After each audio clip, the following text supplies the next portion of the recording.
Olá pessoal, sou o pastor José Gonçalves, sou pastor da Assembleia de Deus de Água Branca, no Piauí, sou escritor e também comentarista de lições bíblicas de adultos da CPAD. Estou passando aqui para parabenizar a Assembleia de Deus no Brasil pelos seus 112 anos, parabenizar a liderança, parabenizar todos os pastores e parabenizar todos os membros desta igreja que tantas bênçãos tem trazido para a nossa nação. Pois bem, a Assembleia de Deus, ela tem suas raízes fincadas nos movimentos de restauração do final do século XIX. Praticamente esses movimentos, eles tinham duas vertentes, uma vertente wesleyana, do lado americano, aí representada pelo movimento holiness, chamado movimento de santidade. E pelo lado europeu, nós temos aí o movimento da vida profunda, da vida superior, aí representado pela escola de Keswick, né, o movimento de Keswick, que gerou grandes teólogos e grandes expositores da Bíblia. Pois bem, esses movimentos tinham as mesmas características, né? Eles tinham um desejo por uma vida mais profunda, uma vida com Deus, uma vida, aquela busca pelo algo mais, caracterizava esses movimentos. E ênfase, evidentemente, numa vida revestida do poder do Espírito Santo. Aí onde surge um desejo mais intenso de receber a capacitação do Espírito ou o batismo no Espírito Santo. Isso no lado wesleyano vai buscar uma capacitação do Espírito Santo, o que acaba acontecendo em Topeka em 1901, né? Em Topeka, esse caso que é já muito conhecido, com Agnes Ozman, que é a primeira cristã a falar em línguas como a evidência do batismo no Espírito Santo. Eu trato disso de uma forma bem aprofundada no meu livro A Glossolalia e a Formação das Assembleias de Deus. Então, depois nós vamos aqui, vamos fazer aqui um hiato, vamos parar aqui, vamos agora para Chicago. Vamos sair de Topeka, vamos para Chicago. Depois a gente passa pela Califórnia, em Los Angeles. Por quê? Porque em Chicago acontece um fenômeno interessante, que está ligado diretamente à formação da Assembleia de Deus no Brasil. A gente sabe que dois escandinavos, Gunnar Wingre e Daniel Berg, eram batistas suecos que viviam em Chicago quando irrompe um poderoso avivamento ali em Chicago, na segunda igreja batista pastoreada por John William Estram. E Estram é uma figura central na história do avivamento entre os escandinavos. Ele começa uma campanha de oração em 1902, motivada pela leitura, evidentemente, por essa busca mais profunda e pela leitura do livro de R.A. Torrey. Torrey escreve um livro, em 1895, que faz parte aí de que ele chamava o novo movimento, uma busca mais intensa pela presença de Deus, a vida mais profunda, uma vida superior. Então, Torrey escreve um livro chamado Batismo no Espírito Santo, onde ele distingue a experiência da conversão da experiência da capacitação. Isso é bem interessante, é algo novo que vai surgir aí dentro, vamos dizer aí, da linha mais histórica ou linha reformada. E nesse livro, Torrey é bem sistemático, ele trabalha isso de uma forma magistral e acaba influenciando toda aquela geração. Os batistas suecos não foram diferentes, e Estram, ele cita no seu livro que ele escreve posteriormente, né, que vamos fazer referência a ele, essa obra do Torrey. Então, o Estram começa uma campanha de oração em 1902, né, até 1906. Adolfo Olson, que é um historiador batista, que fez a história do centenário dos batistas em 1952, ele faz referência a esse movimento da segunda igreja batista sueca de Chicago, iniciada aí por John e Estram. E Estram, nessa campanha de oração, que vai de 1902 a 1906, ora todas as segundas-feiras, a noite toda. E quando chega em fevereiro de 1906, há uma explosão, vamos dizer, carismática nos termos de hoje, naquela igreja. onde há o registro da experiência glossolalálica, ou a experiência de glossolalia, ou a experiência de línguas, né, do falar em outras línguas. E Estran, ele fica entusiasmado, empolgado com o que está acontecendo na sua igreja. Ele escreve muito no Nya Vek Posse, que é um periódico batista sueco de Chicago, para explicar esse fenômeno que estava acontecendo na sua igreja. Mas em maio de 1906, ele escreve um livro chamado Fruidom Eliaganer, que é a alegria no Espírito Santo em sueco. Nesse livro, ele faz uma sistematização, uma defesa sistemática da sua teologia ou do que estava acontecendo na Segunda Igreja Batista Sueca de Chicago. Nós estamos traduzindo esse livro para a língua portuguesa, que eu acredito que vai ser uma bênção muito grande. Pois bem, Estran, ele procura dar explicação porque era algo novo entre eles. Os batistas era algo novo, essa teologia que buscava a capacitação, que distinguia a experiência da conversão, da capacitação, que colocava o batismo no Espírito Santo como uma experiência separada, acabou produzindo frutos.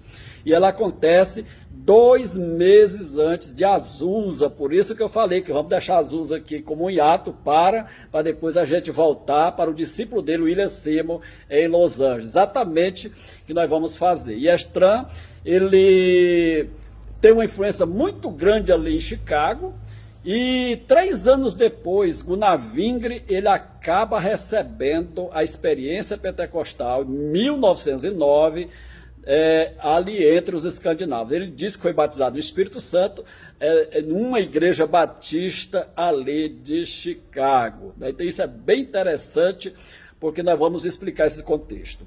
Pois bem, quando em abril de 1906, 2 meses depois de Azusa, aliás, do movimento de Chicago, explode o movimento em Azusa. É uma história conhecidíssima de todos, o que aconteceu com William Seymour na rua Azusa 312.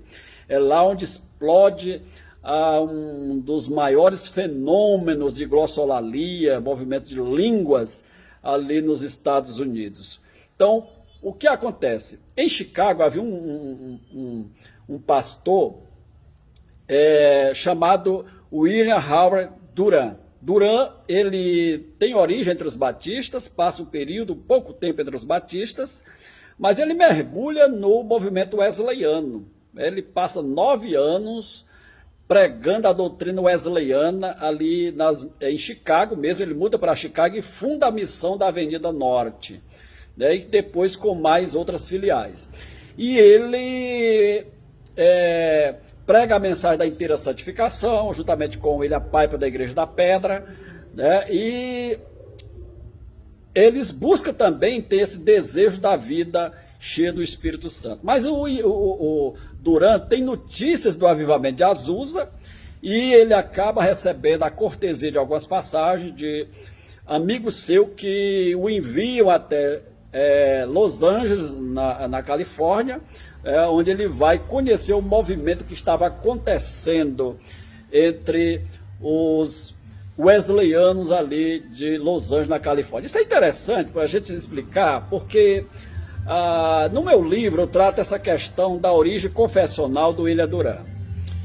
Toda a literatura, a historiografia, coloca Duran como um pastor batista, mas a gente vê pela literatura, pelo contexto histórico, isso não se sustenta. Duran tem-se uma passagem pela Igreja Batista, mas o Duran, ele mergulha no movimento wesleyano, né? E é no movimento wesleyano que ele vai se identificar durante 9 anos como pregador da santidade wesleyana. E isso é interessante a gente pontuar, porque isso molda até o pensamento do Duran. O Duran, ele chegou a defender a erradicação do pecado. Os batistas não têm essa doutrina. Os batistas, eles defendem a mortificação do pecado. Essa é uma herança da reforma, né, que eles traziam. Mas o Duran vem de um movimento mais radical, mais radicalizado, que defendia até a radicação. Então o Duran estava com os wesleyanos, quando ele vai buscar o batismo no Espírito Santo, numa missão wesleyana. Veja que já está acontecendo, ou já aconteceu 2 meses antes, em Chicago, uma explosão pentecostal, mas o Duran a gente não tem registro dele, né? Tratando, isso está documentado também, tratando desse movimento de Chicago que aconteceu com Iestran, da forma que ele dá visibilidade a Azusa. Ele chega a dizer que tem notícia de uma explosão pentecostal em Azusa, mas nada cita aí do avivamento de Chicago. O avivamento de Chicago é um avivamento que tem uma presença maciça mais aí entre os escandinavos. O que a gente quer falar com isso? Duran vai para Azusa, é batizado no Espírito Santo no dia 2 de março de 1907, a 1h da manhã, e ele volta para a Avenida Norte em Chicago. Quando ele volta para a Avenida Norte, ele causa um impacto muito grande na comunidade de Chicago, ou da Cidade dos Ventos. E ali ele acaba atraindo a atenção dos escandinavos, né, dos batistas, dos noruegueses, e o próprio Wingre é influenciado pelo William Duran. Por exemplo, a questão das línguas como evidência do batismo no Espírito Santo é uma herança que Wingre traz de Duran.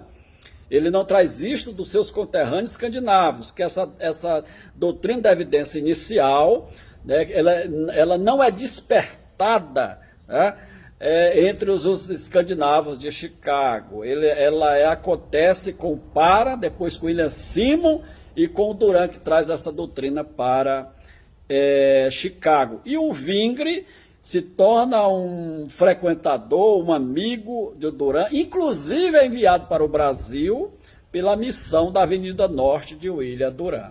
Então isso é interessante a gente entender como é que vai se formatando o pensamento teológico dos nossos pioneiros. Por que a Assembleia de Deus tem no seu Cremos, aqui no Brasil, um dos artigos do seu Cremos está exatamente a defesa das línguas como evidência do batismo no Espírito Santo. Porque essa doutrina, ela vem forte de Para, ela vem forte de William Simon, ela vem forte de Duran. Duran, em Chicago, era um diretório da Rua Azusa. Isso está documentado também no meu livro.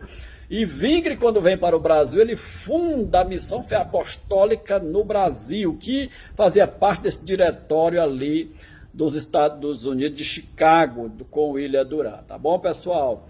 Então isso vai dar origem aí ao movimento pentecostal aqui no Brasil da linha assembleiana. Lembrando que nesse tempo já tinha chegado, antes do Wingre no Brasil, Luiz Francisco, que era um italiano, imigrante italiano, que vem para o Brasil, estava nos Estados Unidos, é batizado no Espírito Santo, na mesma missão que Wingre congregou, que enviou Wingre para o Brasil, que era da Avenida Norte de William Duran. O Luiz Francisco congregou ali com William Duran, conviveu com Wingre, né, inclusive aqui no Brasil há registros disso, e ele traz o pentecostalismo aqui, com mais uma outra linha aqui para o Brasil. É a primeira entrada. A segunda entrada é a do Wingre Berg. A terceira depois com os batistas da missão de John Ongeman e de Orebro na Escandinávia, tá certo? Ou na Suécia. Então nós temos aí a origem da Assembleia de Deus, que vai surgir como um movimento, né, livre aqui no Brasil. Mesmo tendo esse nome, Assembleia de Deus, ela não era uma igreja com essa estrutura denominacional que tem hoje. Essa estrutura denominacional que nós temos é posterior. Primeiramente, a Assembleia de Deus aí ela surge nos Estados Unidos, mas como uma liga de igrejas, também tendo muito cuidado para não se institucionalizar. E depois ela também alcança os escandinavos, 1917, até 22, a gente vai ver essa configuração com essa associação de igrejas, que os escandinavos chamavam realmente de associação de igrejas. Isso está registrado na história. Esses escandinavos, esses batistas suecos, que aderiram ao fenômeno da glossolalia, que receberam o batismo no Espírito Santo como evidências, eles acabam se tornando um movimento periférico e ou se desligam de suas igrejas históricas ou são expulsos. Isso aconteceu com os primeiros batistas ali nos Estados Unidos. Então, Zwingli vem para cá, ele até fala que não é aceito numa igreja quando ele é batizado no Espírito Santo, né, que ele migra aí para outro lugar. Então, nós vamos ver como é que a Assembleia de Deus vai se configurando. E quando chega no Brasil, é interessante, os primeiros anos da Assembleia de Deus, ela é mais da presença batista. Depois o Levi Petros adota os missionários brasileiros, a missão sueca, ou a Igreja da Filadélfia na Suécia, mantém esses missionários aqui no Brasil. E, posteriormente, a Assembleia de Deus americana, ela vai entrando aos poucos aqui no Brasil. Aí a gente vê registro aí dos anos 20, anos 30, e vai aumentando essa presença americana, e inclusive a configuração teológica também. Ela vai tendo essa influência posterior dos americanos. Os americanos, eles são mais aí de uma linha que busca a educação formal, eles vão defender a criação de institutos teológicos. Os escandinavos, mesmo tendo formação acadêmica na Suécia, a gente sabe disso, eles tinham uma certa reserva com essa criação de escolas teológicas. Eu acredito justamente porque é na academia, nos seminários, que o pentecostalismo vai ter a sua maior oposição. Ela vai ter aí uma dura crítica, né, da academia ou dos seminários da formação teológica. Então eles não que eles esquecessem essa parte, mas eles davam essa educação mais aí na esfera convencional, né, de pastor, quando se juntar nessa conferência de pastores, as escolas bíblicas que duravam semanas e havia até meses, né, para instruir seus obreiros. Então, há essa configuração que vai ao longo dos anos, essas duas vertentes, a Igreja Americana, a Assembleia de Deus, que tem mais uma linha wesleyana, né, com essa linha batística escandinava que vem de Chicago, que é mais uma linha reformada, é mais um arminianismo clássico, enquanto a americana é mais um arminianismo wesleyano, né, mais popular, e se funde aqui no Brasil para formar a Assembleia de Deus, uma igreja com visão missionária. Isso está também codificado nos nossos documentos ou declarações de fé. Então, pessoal, é uma simples homenagem aqui à nossa igreja. A Assembleia de Deus, eu disse aí, que chega no Brasil em 1911 e vai se expandindo, né, e alcança todos os estados da federação, está presente aí em todos os lugares. Em Água Branca, ela chegou aqui em 1950, no Piauí, aí na década de 30, né, ela chega aqui no Piauí, trazendo essa mensagem pentecostal. Graças a Deus pela Assembleia de Deus. Isso não é bairrismo, nem é um denominacionalismo. O Senhor, ele é o Senhor da igreja, não só de uma denominação, né? Ele é o Senhor da igreja no Brasil. Nós acreditamos assim, né, e vamos defender aí a mensagem do Evangelho. Que Deus em Cristo te abençoe. Parabéns à Assembleia de Deus, parabéns a todos, a toda a liderança, parabéns a todos nós, em nome de Jesus.